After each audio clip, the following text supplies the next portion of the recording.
Boa tarde ou boa noite? Boa noite. Acho que boa noite, né, pelo horário. 20 minutinhos para você. 20 minutos? Tá, obrigado. Bom, boa noite a todos. Meu nome é Fabrício Talcida, sou engenheiro de segurança, coordeno a área de segurança do trabalho lá da Prefeitura Municipal de Paraty. E quando a gente fala de Prefeitura de Paraty, passa, por favor, qual que é a nossa visão? Qual que é a atribuição de uma prefeitura? Porque muitas vezes a gente tem uma visão de empresa privada. Quando a gente vem para a empresa pública, órgão público é uma modificação em relação às normas e leis previstas pela legislação. Tanto que nós temos funcionários CLT, nós temos funcionários seletistas e nós temos funcionários comissionados. Então, é uma mistura de todas essas leis que a gente está atendendo. Bom, dentre as atribuições da prefeitura, administrar os impostos recolhidos, bem como o orçamento recebido nas esferas estaduais e federais, em prol para aplicar as melhorias na cidade. Bom, tomar medidas para melhor zelar pela limpeza da cidade, além de atender as demandas da área de educação, saúde e transporte, dentre outros. Atuar nas áreas burocráticas administrativas e executar referência ao âmbito da cidade. Reivindicar junto às esferas públicas e privadas o recolhimento de benefícios para o município, para que a gente consiga fazer as melhorias em prol do servidor e em prol da comunidade. Apresentar projetos de lei para a Câmara Municipal, porque a gente desenvolve as leis, apresenta para a Câmara faz a aprovação dessas leis.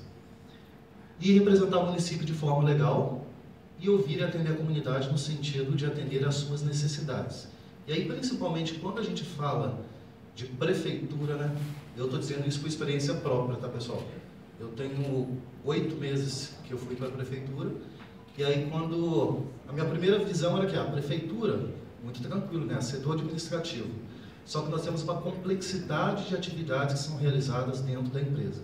Para vocês terem um exemplo, nós temos limpeza urbana, então tem muita exposição a agentes biológicos, temos atendimento hospitalar, toda a área hospitalar do município é responsabilidade da prefeitura, manutenção de limpeza, manutenção da iluminação pública. Então temos muita exposição de parte elétrica, parte de trabalho em altura. Temos emergências da defesa civil. Então a defesa civil, quando tem um problema, ela vai atuar, e principalmente como estamos alocados, acho que aqui todo mundo é do Rio, poucas pessoas, né? Pouca pessoa. Bom, Paraty fica localizada onde? Entre o eixo Rio e São Paulo. Ela fica na divisa entre Rio e São Paulo, então a gente tem uma região litoral. Então, principalmente a equipe da Defesa Civil, eles vão atuar também em alto mar. Deu um problema, vocês viram no noticiário agora há alguns meses, tem uns um ano e pouco, com relação àquele avião que caiu do deputado. Nós estávamos atuando lá. Então, a equipe ela vai até o local de forma imediata, então estamos expostos a muitos riscos críticos. Bom, obras públicas. Em todo o município nós temos obras sendo realizadas, então temos muitos riscos referentes à parte de construção civil e limpeza de fossas e esgotos, principalmente a parte de espaço confinado. Então, para vocês terem uma ideia, só administrativo? Não. Muita complexidade dentro de um órgão público. Tá? Bom, aqui é o local, então temos aproximadamente um efetivo próprio de 1.800 colaboradores, e 1.200 terceirizados. E um ponto importante, pessoal, nós temos 928,5 km² de extensão. O que isso quer dizer? Vamos voltar um pouco para o setor privado. Quando você está dentro de uma empresa, setor privado, a segurança do trabalho ela atua dentro daquele perímetro de atuação. Correto? Nós temos o quê? Funcionários dentro de 928,5 km de extensão. Todos esses 3.000 funcionários estão espalhados em toda essa extensão territorial. Então, por isso que é importante a gente trabalhar a segurança do trabalho, trabalhar a parte de comportamental, que a gente vai falar um pouquinho mais à frente. Bom, e aí a gente, diante dessas situações, entrando um pouco para a parte da CIPA, a equipe da CIPA, toda a CIPA, quando você vai implementar dentro de uma empresa, você tem 2 caminhos. O primeiro, pode passar, por favor. Esse ano está mais fácil. Ano passado, eu ficava com o microfone, com um negócio na mão, fazia uma confusão. Bom, a gente tinha 2 caminhos quando você vai implementar uma CIPA. Ou fazer o mesmo que todas as outras empresas. O que isso quer dizer? fazer o processo eleitoral da CIPA dentro do previsto NR5, fazer as reuniões mensais, seguir o fluxo do processo da CIPA de forma como todas as empresas realizam, para atendimento à legislação. Claro, existem diversas empresas com diferencial, mas a gente sabe, nós somos profissionais de segurança, a gente vê que realmente ainda existem empresas que trabalham dentro daquela particularidade. Seguir todos os anos a mesma forma de condução das reuniões do processo eleitoral da CIPA e a condução dos seus processos. Ou a gente poderia fazer diferente, porém sabíamos que tínhamos pedras no caminho para serem enfrentadas, grandes desafios. Quais foram esses desafios? Pode passar, por favor. Bom, primeiro ponto, avaliando as CIPAs anteriores. Achar que a segurança não é uma prioridade do governo.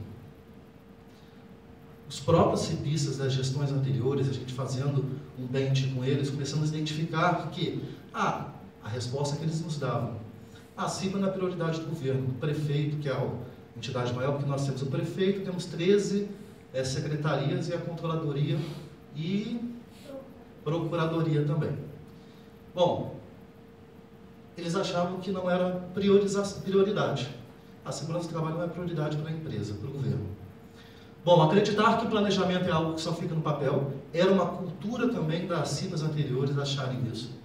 E ficar justificando todos os erros sem neutralizá-los. Isso é um ponto importante, pessoal.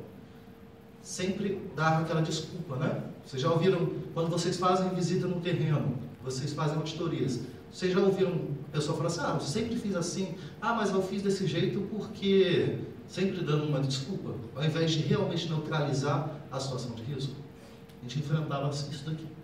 Achar que os problemas de segurança são falhas do governo atual, sempre tinha aquela questão, a segurança do trabalho não é implementada de forma eficaz porque a culpa é do prefeito. Voltando para a área privada, estou fazendo esse link para a gente conseguir assimilar. Vocês chegarem num local, fazerem auditoria, e o trabalhador virar e falar, a culpa é do diretor. Só do diretor. É do diretor, pessoal, a culpa? Por problema no local de trabalho? Existe uma série de equipes que estão trabalhando que têm a sua parcela e a sua contribuição em relação aos resultados de segurança.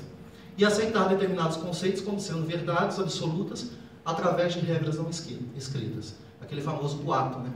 Eu acho que tem que ser feito dessa forma, mas não consultam os procedimentos, não consultam as normas. Bom, baseado em todas essas dificuldades, esses paradigmas que estávamos enfrentando, nós queríamos fazer realmente a diferença. Porém, qual foi o ponto inicial? Qual foi o start, o início de toda a reestruturação da CIPA? Primeiro a gente tinha que fazer uma análise e identificar quais são os principais pontos de melhoria. Eu só consigo fazer uma mudança de um sistema de gestão a partir do momento que eu entendo o meu problema. Então, primeiro, a gente precisava de fazer o quê? Conscientizar a própria gestão da CIPA quanto à sua importância para a prevenção. Tínhamos que mostrar para os cipistas que eles eram papéis fundamentais nos resultados de segurança do trabalho. Tornar a equipe autônoma, sendo participativa e atuante. Essa palavra é importantíssima, pessoal. Autônomo. Por quê? A gente sabe que muitas vezes a equipe da CIPA ela é conduzida pela segurança do trabalho. Precisa de ter uma apropriação, um acompanhamento da equipe de segurança do trabalho para que aquela CIPA ela dê resultado. Ou até, inclusive, que as reuniões mensais aconteçam. E a gente precisava fazer o quê? Com que a CIPA ela trabalhar sozinha, ela seja parceira da segurança do trabalho. Desenvolver um ambiente de trabalho em equipe, definir ações estratégicas na busca de resultados positivos, desenvolver uma comunicação de saúde e segurança eficaz, desenvolver ações para fortalecimento da cultura de segurança dos nossos servidores municipais e ganhar credibilidade junto aos servidores, demonstrando que a CIPA não tem apologia política, e sim desenvolver trabalhos para benefício do próprio servidor. Isso é uma particularidade do setor público que nós temos, de que se uma pessoa vai até um local de trabalho, identificar uma situação de risco, uma auditoria, como na empresa privada, sempre achar, estamos aqui para querer prejudicar o secretário, a gente está querendo aqui prejudicar o prefeito. Enfim, nós queremos mostrar que não tem apologia política, que o cipista irá em prol do servidor. Para que a gente conseguisse fazer com que essas pessoas elas fossem autônomas nos processos, a gente precisávamos trabalhar primeiro transferência de competências, transferência de desenvolvimento das competências. Como que foi a nossa reestruturação do próprio treinamento da CIPA?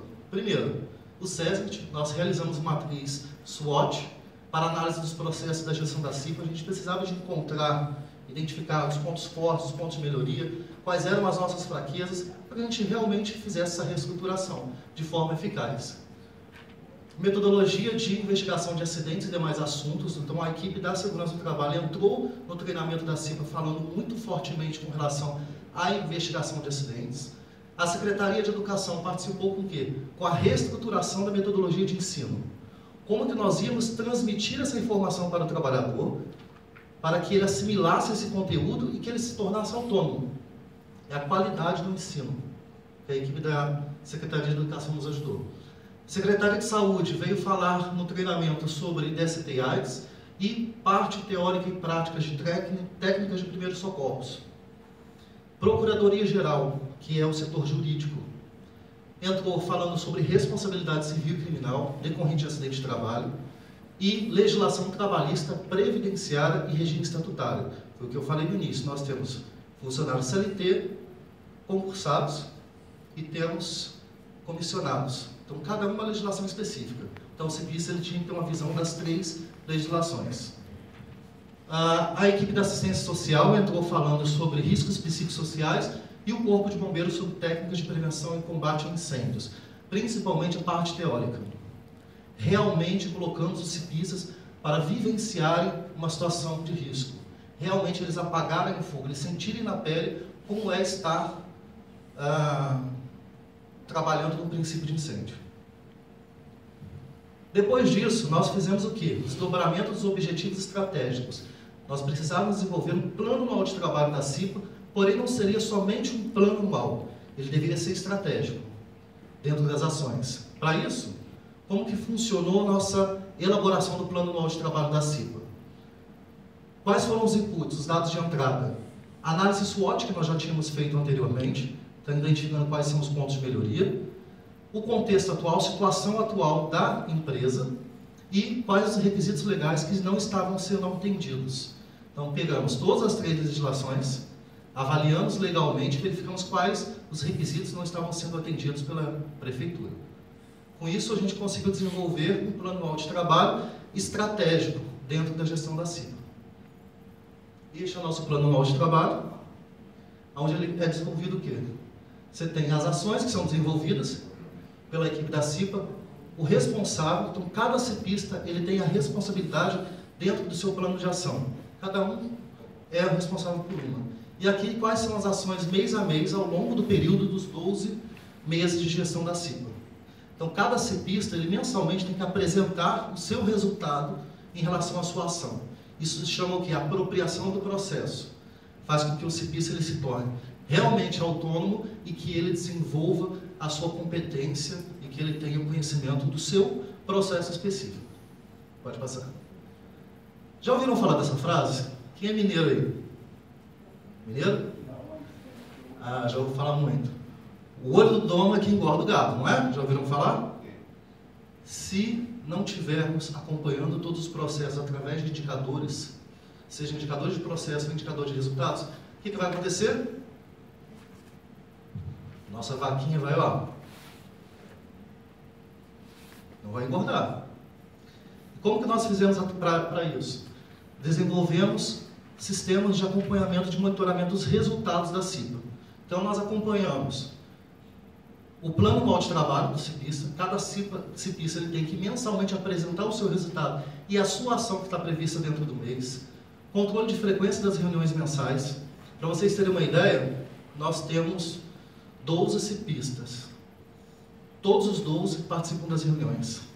Eles se sentiram tão motivados, engajados na resolução dos problemas, que Claro, tem alguma reunião que tinha um, falta dois, mas isso decorrente da Marcelina. Estou com a presidente da CIPA aqui, de alguma falta que... Tivemos nenhuma falta assim, não foi de atestado médico. Todas justificadas. Cronograma de auditorias, trabalhamos bastante a parte comportamental, que é o que vai entrar no nosso programa depois. Fizemos treinamentos específicos para demonstrar para o CIPista auditorias focadas na parte comportamental, por conta daqueles 900 km² de extensão.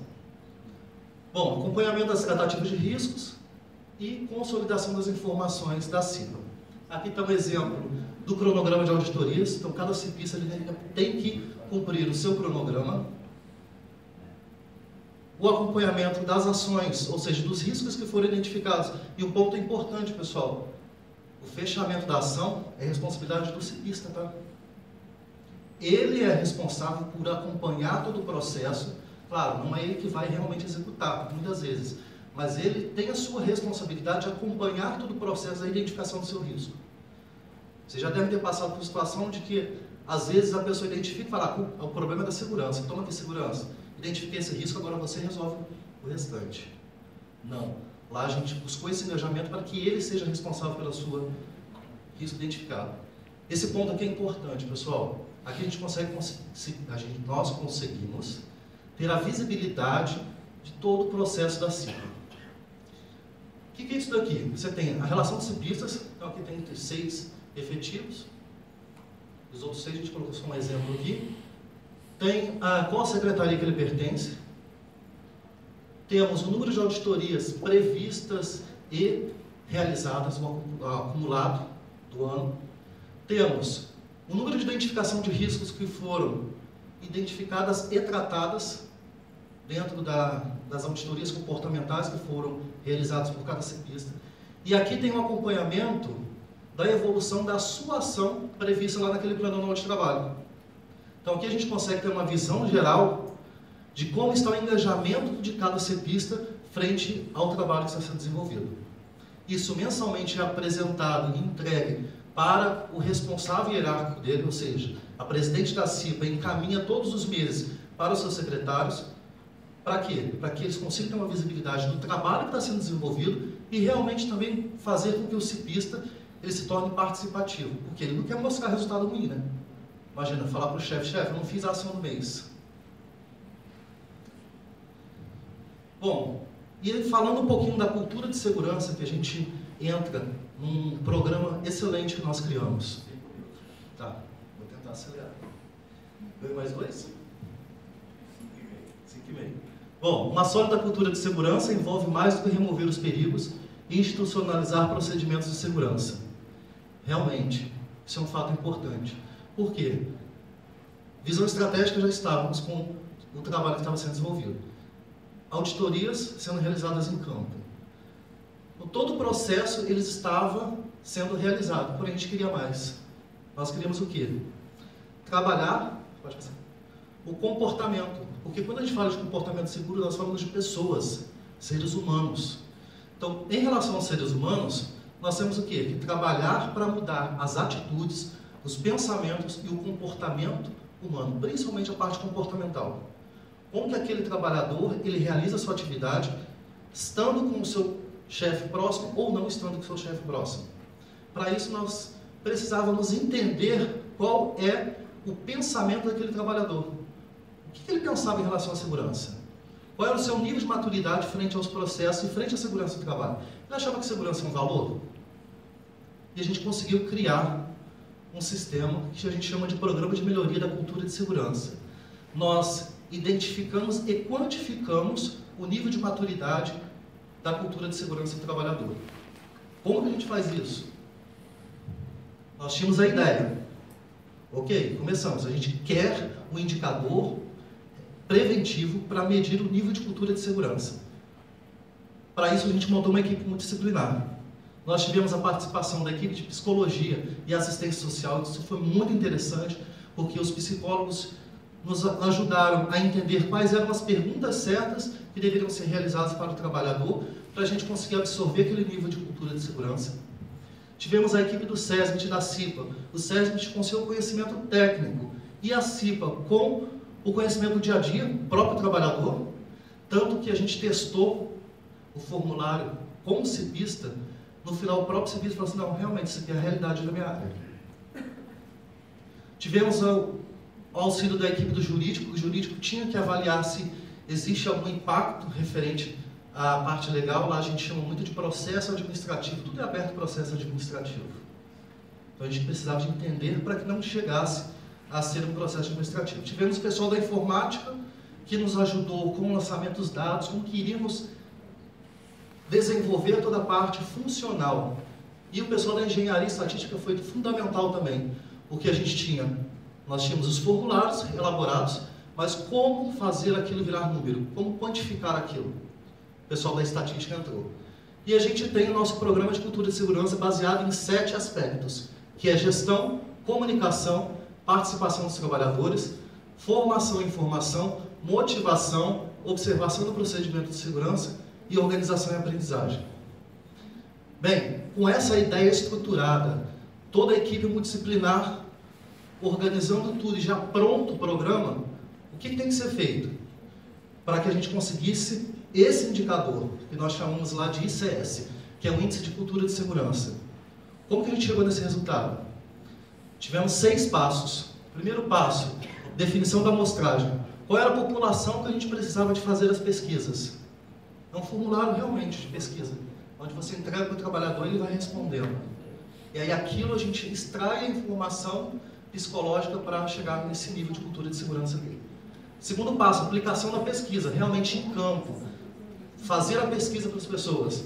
Terceiro passo, lançamento dos dados. Nós lançamos todos os dados. Foram realizadas 342 pesquisas que geraram 11.520 respostas. Tudo isso tinha que ser lançado. Depois, tivemos o resultado consolidado, análise de gráficos. Isso gerou gráficos e indicadores para nós, para que a gente conseguisse ter essa visão estratégica de quais seriam as ações, que seria o próximo passo, que deveriam ser implementados para a melhoria dessa cultura de segurança. Rapidamente, a gente falando sobre o nível de cultura de segurança, nós definimos 4 níveis. Nível 1, que eu tenho uma cultura inexistente, as pessoas não têm uma visão em segurança do trabalho. Nível 2, ele começa a ter uma tomada da consciência, ele começa a entender que segurança do trabalho é algo que vai trazer benefício para ele. Evolução do modo de pensar, começa a ter uma conscientização básica em relação à segurança. Evolução do comportamento, as pessoas começam realmente no terreno, no chão de fábrica, no chão, na sua atividade, pensar em segurança do trabalho. E o nível 5, que é o que todo mundo busca, que é uma cultura estabelecida. Realmente as pessoas têm uma cultura de segurança como um valor. Esse aqui é o nosso indicador de CS, que é o nível de cultura de segurança da prefeitura que se encontra hoje. Aí vocês vão me falar assim, pô, Talcida, está baixo? Já esperávamos isso. Já sabíamos que ia ter um resultado ruim. Porém, como que a gente vai trabalhar se a gente não conseguir mensurar? A gente precisa de dados estatísticos para apresentar, até para a autodireção, para que a gente consiga recursos necessários. Bom, esse ICS ele foi decomposto no indicador por pilar. Então, aqui a gente consegue ter uma visão estratégica. Quais os pilares que vão ser trabalhados dentro do mês? E esse indicador separado por pilar, ele subdivide em cada pergunta. Então, a gente consegue identificar quais são os pontos que devem ser trabalhados para que haja essa melhoria, essa evolução do nível de cultura de segurança do trabalhador. E com isso a gente conseguir ter uma visão estratégica e mudar e definir ações dentro do nosso plano de trabalho. Pode passar. Bem, a partir dessa gestão, todas as novas gestões assumem um desafio. Qual é esse desafio? A gente sempre tem que rodar o ciclo PDCA. Para isso, a nova CIPA que assumir, ela tem que realizar a nova pesquisa de cultura de segurança. Então, cada CIPA, dentro do seu ano, realiza uma nova pesquisa até para identificar se houve evolução ou não. Atualizar o indicador de CS, verificar se houve essa evolução. Realizar a análise de eficácia do plano de ação através da evolução do índice de CS. Definir novas prioridades através da decomposição de dados, realmente a gente entender esses novos dados, quais serão as novas ações para a próxima gestão da CIPA, ou seja, o que isso quer dizer? Que a gente consegue definir um plano de trabalho estratégico. para as novas gestões da CIPA e definir esse novo plano anual de trabalho. Só que todo o processo de reestruturação ele tem uma melhoria e a gente já tem uma evolução desse programa de melhoria da cultura de segurança. A gente reestruturou de novo e mudamos a nomenclatura. Agora a gente chama de Safe Now. Esse mesmo programa, ele agora está dentro da visão da indústria 4.0. Como? Todo sistema automatizado. O que nós fazemos? Somente a definição da amostragem, eu vou lá, faço o lançamento dos dados e digo, e eu tenho um resultado, você tem que fazer 400 entrevistas. E você pega essa informação, vai em 400 trabalhadores. De que forma que agora o sistema ele vai? Mandamos link por WhatsApp, né? Que agora a gente tem essa facilidade. Vai por e-mail também do trabalhador e a gente vai em campo também com os cipistas para realizar essa pesquisa. Então, acelerou o nosso processo e acabou. A parte operacional acaba por aqui. Por quê? Porque o próprio sistema ele já vai gerar para a gente lançamento de dados, resultado consolidado, análise do gráfico e definição do plano de ação. E entrou mais um ainda com essa evolução. Autogestão de ações. O que isso quer dizer? O próprio sistema, ele manda para o responsável daquela ação que o seu prazo está vencendo. Então, ou seja, isso facilitou o trabalho e fez com que a gente ganhasse autonomia. Aqui a gente está deixando disponível para vocês o site, a gente deixou online, até as prefeituras estão pegando isso como referência, a gente não tem problema de compartilhar com a comunidade esse programa, para que realmente a gente dissemine a cultura de segurança dentro das empresas, dentro do nosso país, que é o ponto principal, realmente a gente fazer com que a segurança seja vista como um valor independente do ramo de atividade, independente da área de atuação. Obrigado pela participação de todos, desculpem um pouco o atraso.